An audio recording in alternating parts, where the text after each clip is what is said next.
Greetings, friends. Our readings for this coming week are all about storms. We have God whipping up a storm, a tornado-like experience for Job, and we have Jesus stilling the storm at sea. Let's talk a little bit about Job first. You see, Job has been belly aching, rightly so. I mean, if I had his troubles, I would too. For 30-some chapters with God and with his friends about how he would like to have his day in court with God. And so God said, okay, let's have our day in court. So, to hide the immensity of God's glory, he swirls this tornado around him. I don't know. I've always kind of wanted to be around a tornado just to see what it's like, but people tell me that those who've had that experience would never want it again. So, anyways, Job sees the glory of God in this this theophany, that is a God appearance, and he's terrified. But it's a good terrified, because on one hand, he realizes the immensity and the reality of God. And then there's even the joy of realizing that no matter how great his troubles were, and they were great, that God was bigger than them all. So, the point here is that terror is not a bad thing, especially when it comes to the holy. Okay? So, we have the disciples in the boat. They're in the middle of this storm, which in the Galilee, these storms can just whip up all of a sudden. That's what happened here. And they're in this little boat, and the disciples are very nonplussed by the fact that Jesus was asleep in the middle of a storm. Can you imagine that?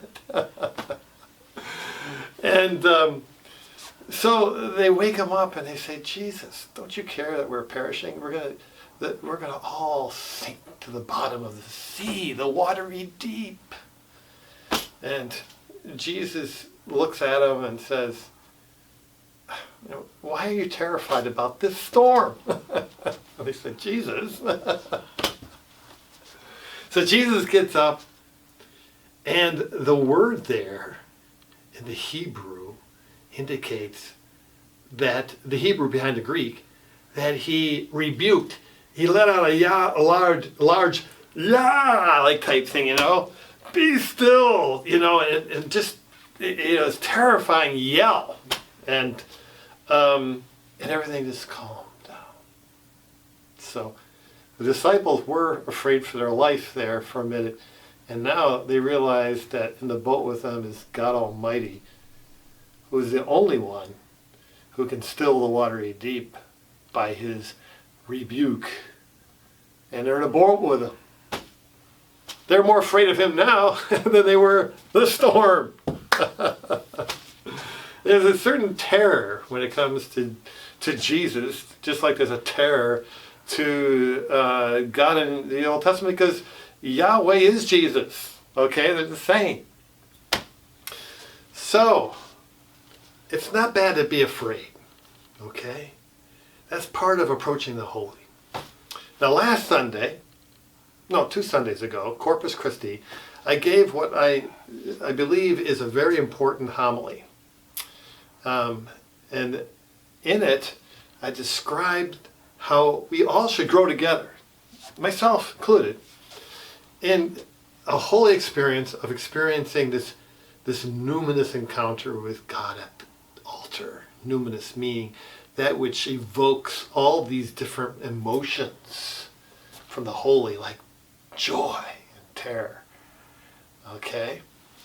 And there are things we can do in preparing ourselves to the altar. And I invite us all together as a church to realize that what we really want is the holy. We want to be like those disciples in the boat, in awe of Jesus. And so, let us move together as we approach the holy And may God bless.